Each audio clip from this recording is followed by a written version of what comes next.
What's wrong with me? Girl, don't nobody like you. You about to step out looking like that? Yeah, I hit. You cute though. Yo, she fat. Maybe you should stay after school. Hey, girl. Girl, you thick. You think you cute. You ain't learned nothing? Oh, you Taylor, sister. Put this on. You probably got a little boyfriend, huh? Come on, girl, just cut class. You look great today. You on your way to school or something? You gotta keep that all going. You don't hear me? I'm a grown woman. Who are you?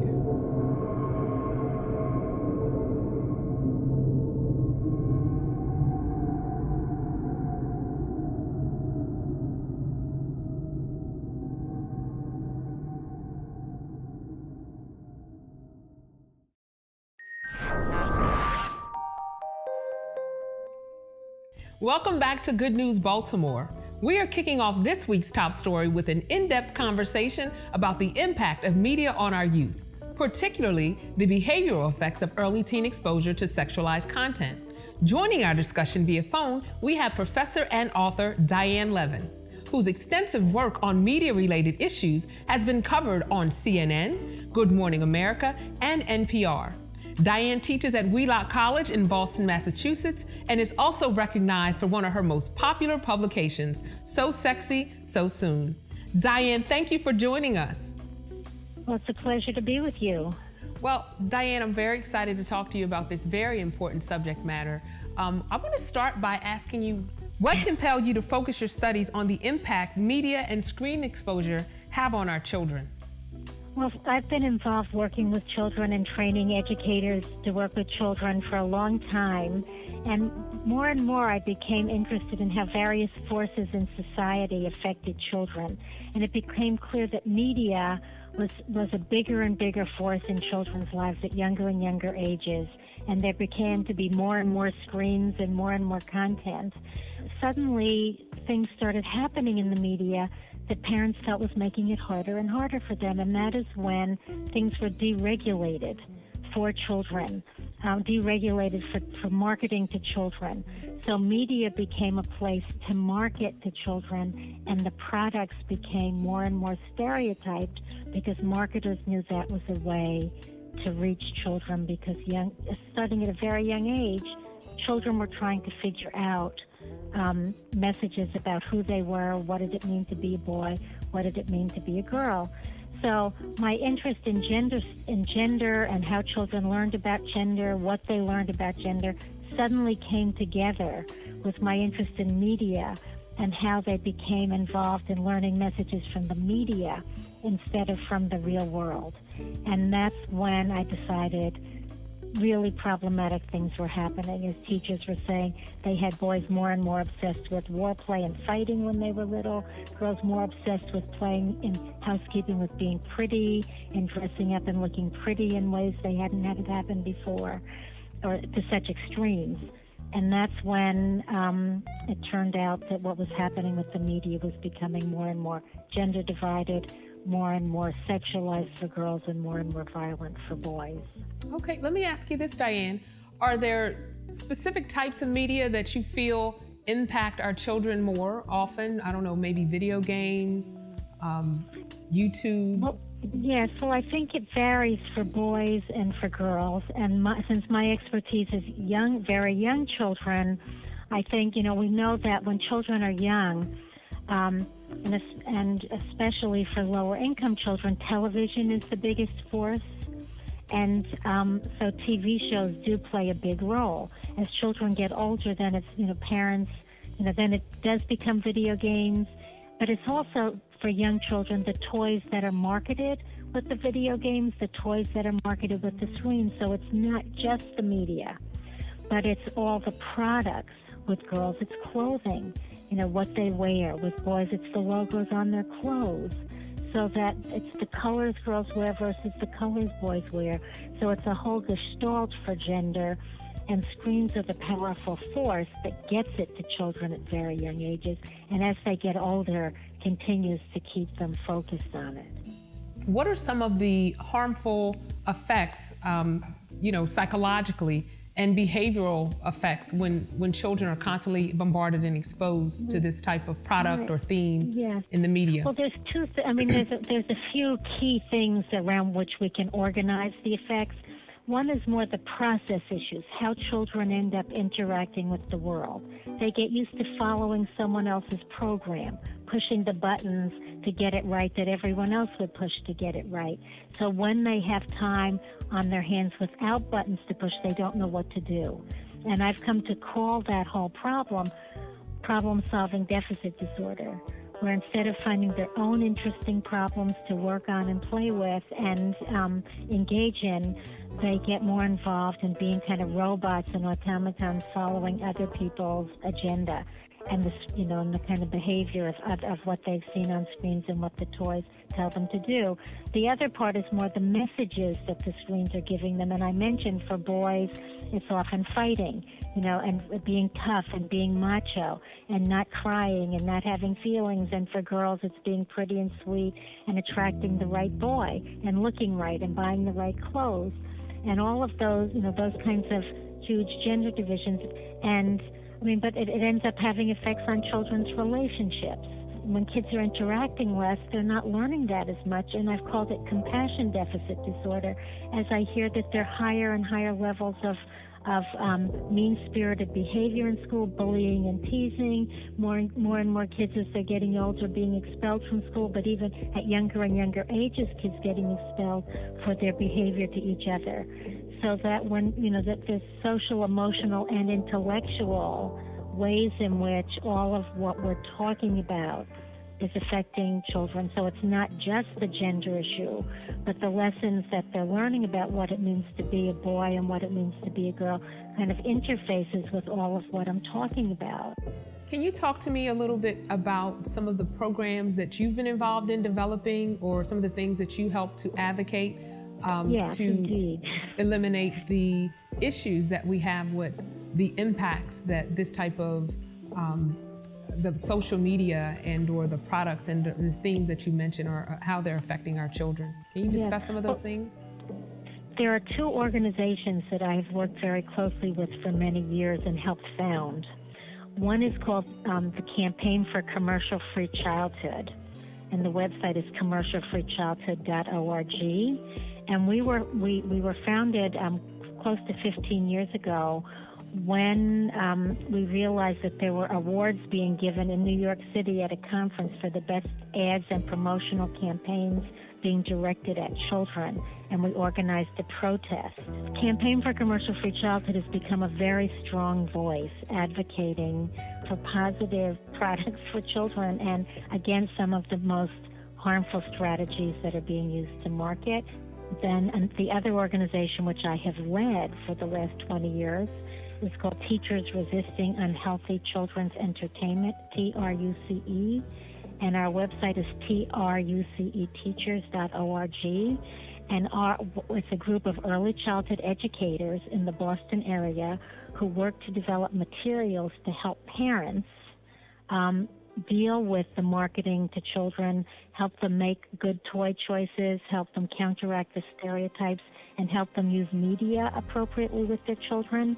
Most recently, we've developed guides called Family Play Plans for summer, fall, winter, and spring. The one for snow is being used a lot right now, but it's online to help families, what you were describing, families playing together, to get activities with low-cost materials for each season that families can use to spend a half hour a week, a half hour a day, what they want to play together, and turn off screens just for that time, so they end up developing rituals and routines that really get them engaged in real-world fun activities together. So both of those organizations help. They don't. Neither of them deal specifically with the sexualization issue. But as I said to you, we can't just look at the sexualization issue when we're talking about children in isolation, because it affects so many parts of children's lives. Right. And Diane, let me ask you this. If we have to give the parents and or others and elders, teachers in our communities, just a few takeaways on what needs to be instilled in our children, that as they are bombarded with this sexual and violent content from the media, what do they need to be teaching their children and or the adolescents so that they actually know how to respond? Because unfortunately, it's not going away, but we do need to help our children understand how to respond appropriately to this subject matter when it's in their face. Right. Well, I think the single most important thing is that they stay connected and they talk about it, and they don't just do, well, that's terrible, how could you watch it, or how could you do it? But doing it in ways that make children realize that we want to listen to what they say, that we may disagree, but we're going to do it respectfully, so they can say, well, gee, so you really like the way that looks. I really don't like it for these reasons. And sometimes it's hard because we just want to yell. But helping kids realize we're going to listen to them, we're going to respect them, and we're going to model what it means to have caring, connected conversations. That's the single most important thing. Schools mostly don't do this at all either. You know, they ban this or they ban that, but they never have conversations with children about why they're banning it, how children feel about the bans, what do they think about it, you know, what would they do, and maybe adapting the ban a little bit based on what kids say, so that kids feel like adults are not just the enemy, making it harder for them, but so that but as we have these conversations, we are influencing kids' thinking, and we're not just setting up these polar opposite views. That's the single most important thing. I think I could go on, but those are some of the most salient issues that I think we must deal with. So Diane, you've given us a lot of information, lots for us to think about, a lot of information that's tangible that we can actually walk away with. Is there anything else that you would like to add to that? Okay, one other thing I would mention is my book, So Sexy So Soon. Yes. The website, which is sosexysosoon.com, does have a list of things you can do for anyone that wants to just have a list of what I've been saying now. Okay, I will be out there surfing the web today, so I'll definitely make sure I take a look at it, and we encourage our viewers to do the same. Joining us on the phone today, Professor Diane Levin, author of So Sexy So Soon. For more information, visit sosexysosoon.com, and we'll be right back with more Good News Baltimore.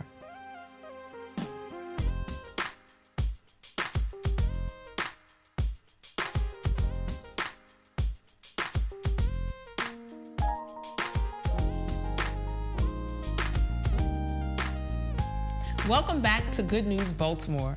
Today we are happy to have the Girls Empowerment Mission joining us, also known as GEM.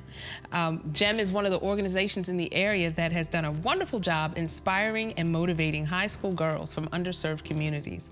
Joining us, we have Miss Nikki Kaufman, who is the organization's Community Outreach Coordinator. We have Miss Denasia Pinkard, as well as Sherry Kane, who are also two fellow alums of the program. So thank you, ladies, for joining us. We really appreciate having you. What are some of the factors, do you believe, that play a role in helping those young ladies become more independent, more self-sufficient, building that overall strong self-image? That's a long answer, so I'll try to break it down for you. The first thing is we provide programming to the girls twice a month after school, 2:30 to 7:30 at night, and then one overnight retreat a month. During that time, we have a structured curriculum. We have workshops that we do with the girls. So the first year we focus on self-awareness. So these girls are young, you know, they're 15 years old. They're not really sure who they are, and they're trying to figure it out. So we provide them with activities and opportunities to figure out who am I and where am I going, what do I need to change, how can I make myself better. The second year we focus on career exploration, because we want them to begin focusing with their academic path in school so that they're prepared to take that next step after high school towards secondary education. And then the third year, our focus is leadership. We want them to become leaders in many different ways, and we provide them with opportunities to experience that as well. So that's, I think, one thing, that we're structured and we're focused. The second thing that I think makes us amazing and unique is that we have a very strong mentoring program. So each girl is paired with a mentor, and that happens usually in the 10th grade. And this mentor is a volunteer from the community, some dynamic, amazing professional woman who's willing to donate her time to help some young lady figure out at a very vulnerable age who she is. I think a third component that makes us strong is community service, because through service to others, you realize what talents and skills you have. Also, I think through service to others, it gives you a feeling of importance, that you can make a difference in somebody else's life.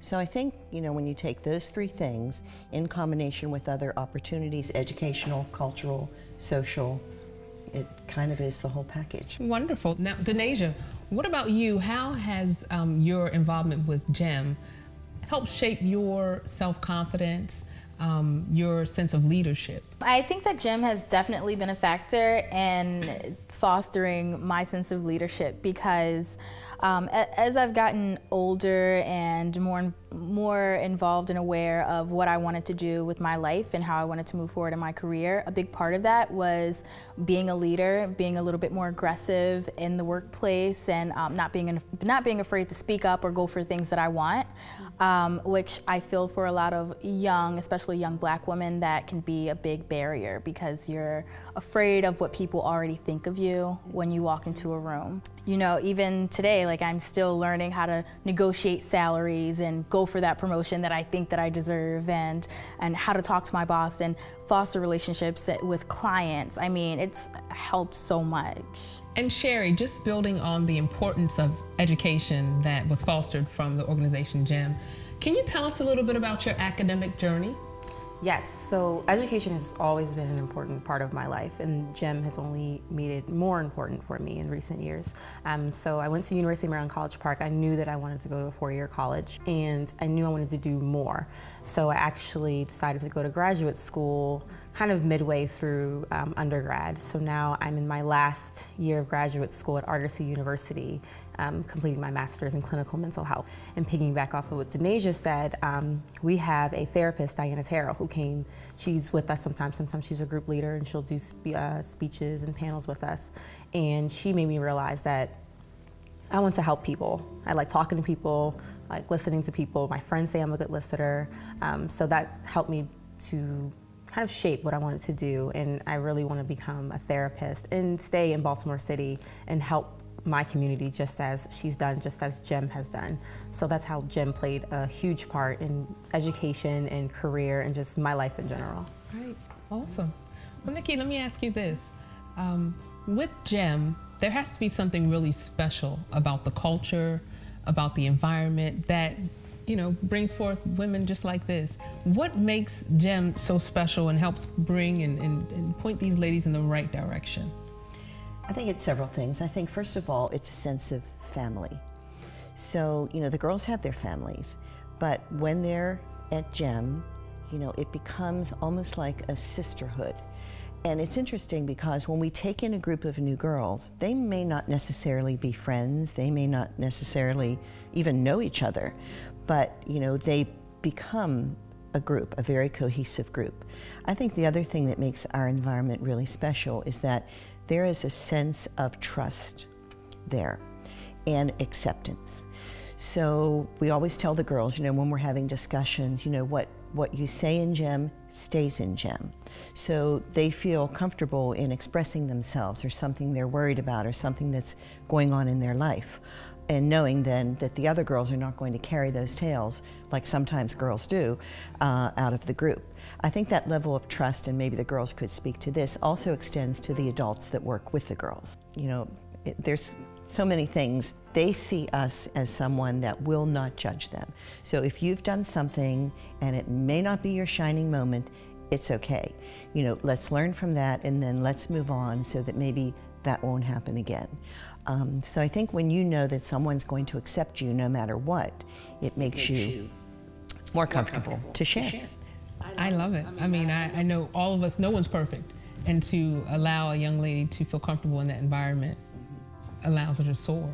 Now, Nikki, there are obviously a lot of things that get in the way of young ladies having that sense of self-awareness, allowing them to mature sexually in a gradual way, in a more age-appropriate way. What are some of the things that you've seen being some of the biggest obstacles for young ladies? There is so much pressure. And what happens is, you know, when we get these girls, I can tell you that I know of physical abuse, sexual abuse, emotional abuse. I've had girls who've been raped, girls who come from families where there's a lot of drug use. I've had some of my girls have been abandoned by one or both parents. You know, criminal histories in the family, and this person's in jail, and that person's in jail. So, you know, they're coming with a lot of baggage. I think Denasia and Sherry, we spoke a little bit offset about some of the things that you've actually encountered growing up that you think could have definitely interfered with the place that you are at now had you not been a part of GEM. Could you expound upon some of those things or some of the experiences? I can go. Growing up in the small community of Essex where I grew up, there was a lot of pressure to kind of conform to what everyone else was doing. So I remember 12 years old, everyone had boyfriends. They were engaging in sexual intercourse, and I'm just trying to figure out why my body's changing. But then I have friends who are figuring out other things, and it just became kind of, do I conform or what do I not do? Is this right? And that's where the relationship with my mom came in. And then in high school, those pressures still continued on, having the boyfriend or partying now became, or using marijuana, drinking alcohol. And with GEM, that's not allowed, it's not tolerated. And I had this strong sisterhood, and I had these role models who I could talk to about these things. I'm like, is this right, wrong? What should I do? Like, how do I navigate through all of that? Speaking on what Sherry said, how she had this very strong sisterhood, I think that when you're able to communicate without judgment all of these different issues that you're feeling or these different things that you're going through, it's a lot easier to battle those demons because you're not necessarily fighting them alone. You have someone that says, no, it's okay. You know, it's okay that you feel that way. It's okay if you don't want to do that. As an adult now looking back, how close you are to making such horrible decisions or such life-changing decisions. I mean, it's amazing, so. You know, the girls would tell me different things and, you know, maybe things they were doing with their boyfriends, to which I would say then, you know what, let's go up to the office, get on the loudspeaker and just tell the school. Because I can tell you right now, you know, what you did last night will be all over this school, you know, by lunchtime. And, you know, when you become sexually active, I said, you have to think of the things that could lead to. So I used to make them take a pledge. When they first came into GEM, they would have to get in a circle, we'd all raise our hand, and I say, you need to promise Miss Kaufman that you will not have a baby until you can say yes to these 3 questions. Is it with the right person? Is it for the right reason? And is it at the right time of your life? Unless you can say yes to those 3 questions, you're not ready to have a baby. And if you're not ready to have a baby, then you need to be very, very careful about the decisions that you're making that could result in that. What about social media and the impacts on social media? Do you feel like that kind of helps with it being a little bit more normal? And what does that look like when the young ladies come to you? So we actually have done several workshops with the GEM girls. You know, you have to be very careful because there is no such thing as private. You know, so you don't want pictures of, you know, you in various stages of undress, of you doing activities that are not exactly appropriate. And not only that, you need to watch what friends you have on there because employers, colleges, they're looking. You know, they're looking, okay, maybe you look okay, but whoa, look at some of these friends they have. So, no, we try to work a lot with the girls in knowing what's appropriate and what's inappropriate, even as far as their email address. You know, I had one of my girls and her email address was sexyb@yahoo.com. It's not that anymore, so don't anybody email her. But, you know, this says something about you. You know, this says something about you. You want your first name, you want your last name, and that's it. So, you know, it's always a work in progress for sure. I think it's especially important to realize that, like, with social media as well, you're exposed to a lot more hypersexual images, and you know, the Kim Kardashians of the world will break the internet, whereas a girl in a cardigan is gonna get 19 likes as opposed to the 119K likes. So I think for a lot of younger girls, it's difficult to draw that clear line of what people want to see and what they like online versus what's really socially acceptable and what's acceptable to them and what makes them feel good. Someone mentioned that, when young ladies or whoever putting pictures on the internet, and how many people are liking that picture, somehow there's some sense of false, hope or false confidence. So what do we do and what can we do, and what do you do through GEM to help eradicate some of the myths about the way females are seen in society, and the fact that we are true leaders and we have great abilities to go way beyond, what we see in social media? Well, that's the E in empowerment, in our name, GEM, Girls Empowerment Mission. There are things you could do to empower girls. And, some people might say, no, you are who you are, you can't change that. I think one of the big things that we do is we constantly expose them to women who have made it in one way or another. So we surround them with positive role models. So we try to break those traditional stereotypical roles of women and men by showing them what women can do. I think another thing is we try to make sure that each girl can find her voice. Now, find her voice doesn't just mean being able to get up and speak in front of a crowd, although that's important. That's a confidence builder. But finding your voice and being able to say no, and no means no. We have a sexual assault and domestic violence center that comes in and talks to the girls and describes what is a healthy relationship like, what's an unhealthy relationship like, what does it mean to be controlled by a guy. So we want the girls to be able to know that it is okay to make choices, that you are in charge of your own body. No one else is in charge of that body but you. So those are a couple examples. Excellent. Well, it sounds like you young ladies are surrounded by very powerful women, whether they're coming from the outside or if they're, women just like yourself, Ms. Kaufman. Could you share maybe your website and maybe if there are people that want to donate, any type of fundraising opportunities that exist? Absolutely. So we raise all of our own funds. We are one of the many programs of the Living Classrooms in Baltimore City, and we rely on grants, we rely on sponsorships from businesses and corporations and private donors. So we are always, always looking for money because the program is of no cost to the girls. So we provide everything, the transportation, the accommodations, the food, everything. So we actually have our one big fundraiser of the year coming up on April the 30th, and it's called Bedazzle. And this is the fundraiser where we pretty much count on this to get us through the whole year. So our website is www.gemmaryland.org, and there's a link on there to purchase tickets. We invite all wonderful women of Baltimore to come to our event, and there you can learn how you can get involved as a sponsor, as a mentor, as somebody who might just come in and talk to the girls one day. We are always looking for women to be involved in our program. Thank you. Well, I hope I get an invitation this year. You just got one right now. I'm inviting you today. Thank you, and I will plan to be there. Thank Absolutely. You. I but thank that. all three of you ladies for coming and joining us today. This has been an excellent way to spend the day. I really do appreciate it, and I look forward to learning more about the program. And we will be right back with more Good News Baltimore.